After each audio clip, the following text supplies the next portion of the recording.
Hoxhen e nderuam Sheikh Aidel Karnin e keni dëgjuar gjithë ma mërmendja, autori i librit Mos u trishton, një hoxh i mrekullueshëm në Arabi Saudite. Kam qenë unë me një 3-4 hoxhallar në Hax, edhe shkum me bo ziaret në Mina.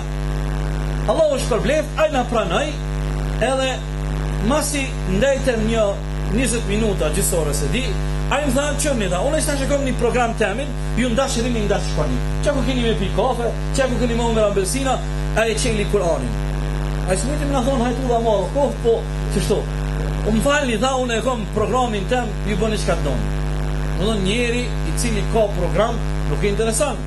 Sigur ai që është i smut pe sheqerit, kur ti vjen vaki me marrë insulinën, ai skëshyron kera në rrugën autobusa, do të më marrë insulinën se shkon ai bjen të poshtë. Ashtu do të me kriju njeriu atë varshmërinë, farsi prej Kur'anit, edhe ajo është ibadet i jotë. Pra ata unë ftoj që të merrem me Kur'an. Allah ju shpërblet.